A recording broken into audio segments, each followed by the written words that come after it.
এই স্লাইডটা হচ্ছে ডিস্ট্রিবিউশন সিস্টেমের উপর। তো আজকে আমরা যেটা পড়তে যাচ্ছি সেটা হচ্ছে আমাদের পাওয়ার সিস্টেমে ডিস্ট্রিবিউশন সিস্টেম, যেটা একটা অবিচ্ছেদ্য একটা অংশ পুরো টোটাল পাওয়ার সিস্টেমের। কারণ আমাদের পাওয়ার সিস্টেমে একটা জেনারেশন পার্ট, একটা ট্রান্সমিশন পার্ট, আর একটা হচ্ছে আমাদের ডিস্ট্রিবিউশন পার্ট। অর্থাৎ তিনটা পার্টের মধ্যে এটা ফাইনালি কনজিউমারের কাছে যে পার্টটা যায় সেটাই আমাদের ডিস্ট্রিবিউশন পার্ট, এবং এটা খুবই একটা গুরুত্বপূর্ণ একটা পার্ট। তো এখানে যদি আমরা দেখি একটা ডিস্ট্রিবিউশন সিস্টেমে কী কী জিনিস থাকে, যে এই ডিস্ট্রিবিউশন সিস্টেমটা হচ্ছে আমাদের যে ইলেকট্রিক্যাল, এমন একটা ইলেকট্রিক্যাল সিস্টেম যেটা সাবস্টেশন, যেটা হচ্ছে ট্রান্সমিশন সিস্টেম থেকে ফেড হয়, এবং কনজিউমার মিটারের মাঝখানে যে একটা সংযোগ, সেটাই আমাদের এই ডিস্ট্রিবিউশন সিস্টেম। তো এখানে কয়টা জিনিস থাকে, একটা হচ্ছে ফিডার, একটা হচ্ছে ডিস্ট্রিবিউটর, আর একটা হচ্ছে সার্ভিস মেইন। অর্থাৎ তিনটা পার্টে বিভক্ত থাকে। ফিডারে কথা আমি আগেও একবার বলছি, তো আজকে আর ওটা নিয়ে বলবো না।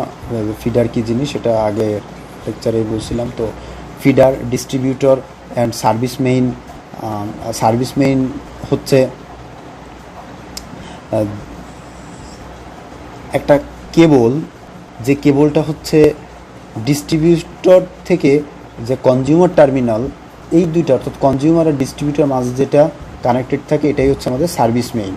তো ডিস্ট্রিবিউশন সিস্টেমের যে ক্লাসিফিকেশন আছে, বলতে গেলে আমরা নর্মালি বলতে পারি এসি ডিস্ট্রিবিউশন সিস্টেম, তারপর আমাদের ডিসি ডিস্ট্রিবিউশন সিস্টেম। তো এর মাঝখানে কারেন্টের নেচারের উপর ডিপেন্ড করে একটা যে ক্লাসিফিকেশন, সেটা হচ্ছে যে এসি আর ডিসি ডিস্ট্রিবিউশন সিস্টেম। হ্যাঁ, এরপরে হচ্ছে কনস্ট্রাকশনের উপর যদি যায়, কনস্ট্রাকশনের উপর গেলে ওভারহেড সিস্টেম, আর একটা হচ্ছে আন্ডারগ্রাউন্ড সিস্টেম, এবং স্কিম অফ কানেকশান, অর্থাৎ কানেকশানটা কীভাবে দিচ্ছি সেটার উপরে হলে radial system, ring main system এবং ইন্টারকানেক্টেড সিস্টেম, তিনটা ভাগে ভাগ করা আছে। তো আমরা যদি ফার্স্টে যাই এসি ডিস্ট্রিবিউশনে কী থাকবে, ট্রান্সফরমার থাকবে, তারপরে হচ্ছে এখানে কয়েকটা পয়েন্ট আছে।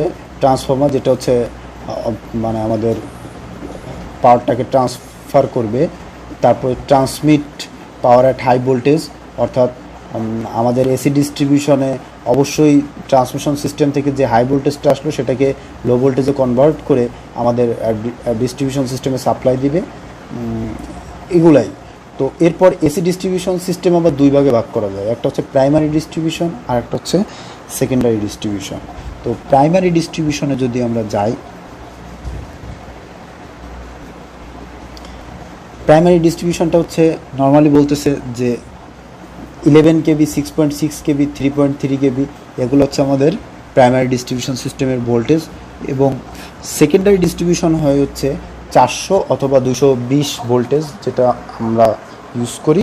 তো 230 হিসাবে লিখছে, তো এটাই আর কি, যে এটা হচ্ছে আমাদের সেকেন্ডারি ডিস্ট্রিবিউশন সিস্টেম। হ্যাঁ, তো এরপরে হচ্ছে আমাদের ডিসি ডিস্ট্রিবিউশন সিস্টেমের মধ্যে অনেকগুলো আছে। একটা হচ্ছে 2 ওয়্যার ডিসি সিস্টেম, জাস্ট একটা প্লাস আর মাইনাস হিসেবে আমরা যেটা ধরি 2 ওয়্যার। তারপরে হচ্ছে 3 ওয়্যার ডিসি সিস্টেমও আছে। 3 ওয়্যার ডিসি সিস্টেমে হচ্ছে মাঝখান দিয়ে একটা নিউট্রাল ওয়্যার হিসেবে ইউজ করা হয়, তখন সেটা 3 ওয়্যার ডিসি সিস্টেম হয়ে যায়, যেটা হচ্ছে এখানে ফিগার হিসেবে দেখতে পাচ্ছেন।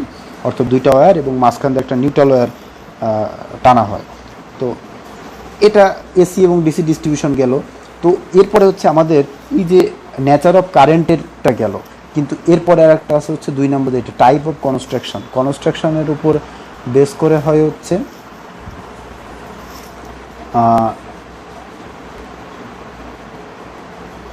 Overhead and underground. তো এই ওভারহেড ভার্সেস আন্ডারগ্রাউন্ড, সুবিধা আর অসুবিধা কী আমরা নিজেরাও জানি, অনেক সুবিধা অসুবিধা আছে ওভারহেড আন্ডারগ্রাউন্ডে। প্রথম কথা হচ্ছে ওভারহেডে কস্ট কম হয়, আন্ডারগ্রাউন্ডে কস্ট বেশি হয়, ইনিশিয়াল কস্টটা। কিন্তু আমরা একটা একটা করে যদি টপিক ওয়াইজ আগাই, এখানে পাবলিক সেফটি, আন্ডারগ্রাউন্ড সিস্টেমটা কি অবশ্যই সেফ। একটা ওভারহেড লাইনে একটা ঝড় বাতাস হলো বা একটা ভূমিকম্প হলো হঠাৎ করে, বিভিন্ন রকম ন্যাচারাল ডিজাস্টার আছে, দেন মানুষ দ্বারাও অনেক কিছু হইতে পারে।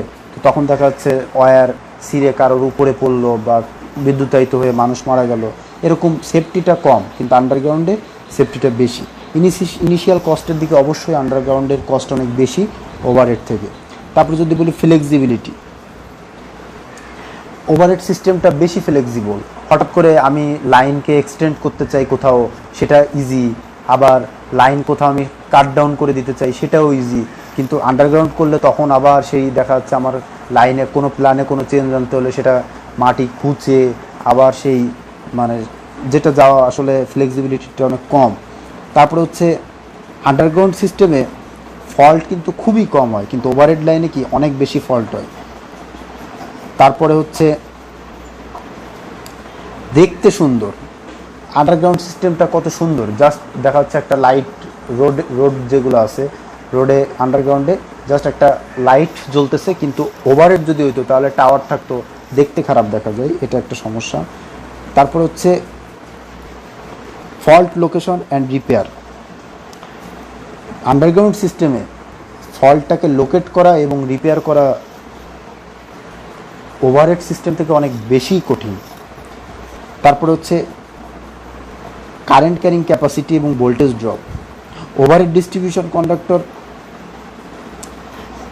কি থাকে, হাই কারেন্ট ক্যারিং ক্যাপাসিটি থাকে, যেটা আন্ডারগ্রাউন্ড কেবল কন্ডাক্টর থেকে অনেক বেশি, সেম ম্যাটেরিয়ালে সেম ক্রস সেকশন থাকবে, কিন্তু তারপরে ওভারহেডে বেশি থাকে কিন্তু আন্ডারগ্রাউন্ডে কম থাকে। আর হচ্ছে ইউজফুল লাইফের যদি আমরা বলতে চাই, ইউজফুল লাইফে হচ্ছে আন্ডারগ্রাউন্ড সিস্টেমের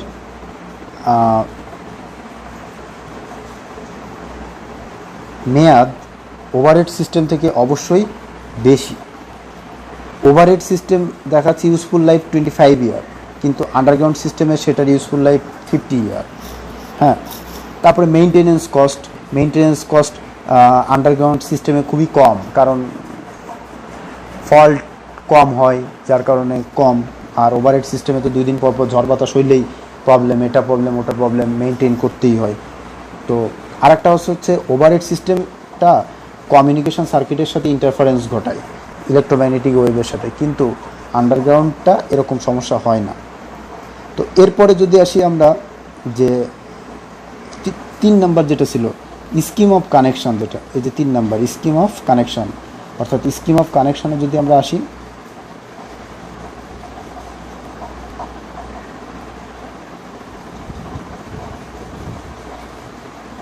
এই একটা হচ্ছে রেডিয়াল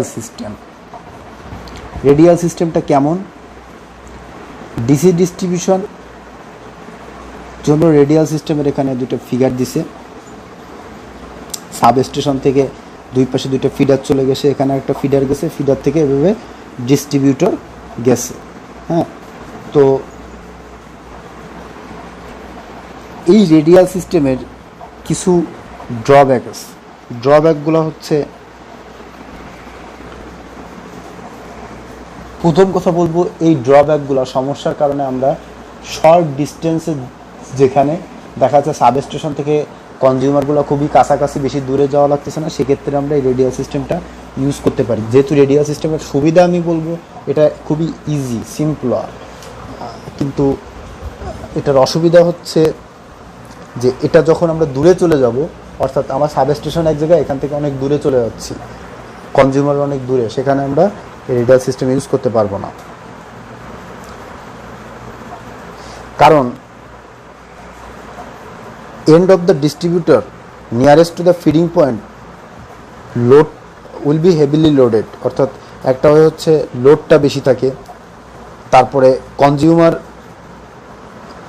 ডিপেন্ড করে একটা সিঙ্গেল ফিডার এবং সিঙ্গেল ডিস্ট্রিবিউটর, অর্থাৎ একটার উপরে ডিপেন্ড করছে, ওইটাই কোনো সমস্যা হলে গোটা এলাকা ধরে শাটডাউন। তো এই টাইপের সমস্যা ফেস করতে হয়। এরপরে হচ্ছে আমরা যদি আসি রেডিয়াল সিস্টেম থেকে বের হয়ে, সেটা হচ্ছে রিং মেইন সিস্টেমের একটা ফিগার দেখতে, সাব স্টেশন থেকে আসার পর একটা বক্সের মতো, সেই বক্সে কি থাকবে, প্রাইমারি রিং, সেই রিং থেকে একটা লাইন চলে গেল ডিস্ট্রিবিউটার, আর একটা লাইন গেল, এরকম। অর্থাৎ এখানে দেখেই বোঝা যাচ্ছে আগে একটা লাইন ছিল, সিঙ্গেল লাইন, এখন সেই লাইনটাকে মানে বেশি করে দেওয়া হয়েছে, যাতে একটা লাইনের সমস্যা নাই, ওই লাইনটা মেরামত করতেছে, আর একটা লাইন কানেক্ট করে দিল। তো এই টাইপের যে ফ্লেক্সিবিলিটিটা অনেক বেশি আছে, তারপর হচ্ছে ভোল্টেজ ফ্লাকচুয়েশনটা কম থাকে। তো এই টাইপের হচ্ছে রিং মেইন সিস্টেমের সুবিধা। আরেকটা হচ্ছে ইন্টারকানেক্টেড সিস্টেম। ইন্টারকানেক্টেড সিস্টেমে কি, ওই রিং মেইনের মতো আর কি, রিংয়ের মতো একটা থাকবে এবং দুইটা সাবস্টেশন, এই যে S1 আর S2 দেখতেছেন, এই দুইটা সাবস্টেশন ওইটার সাথে কানেক্ট থাকবে, আর এবং তার থেকে আলাদা আলাদা করে চারদিক থেকে ডিস্ট্রিবিউটর। অর্থাৎ মানে জিনিসটা কীরকম, মানে ধরেন একটা মানুষের 2টা হাত আর একটা মানুষের দেখা যাচ্ছে 10টা হাত হয়ে গেছে। তো এই টাইপের আর কি সুবিধা তো তখন সে পাবেই। মানে একটা হাতের 2 হাত দিয়ে কাজ করতেছে, 3 নাম্বার হাত দিয়ে অন্য কাজ করতে পারতেছে, 4 নাম্বার হাত দিয়ে অন্য কাজ করতে পারতেছে। এই টাইপের একটা লাইনের সমস্যা, আরেকটা লাইনের সমস্যা, আরেকটা লাইন সুইচ করতে পারতেছে।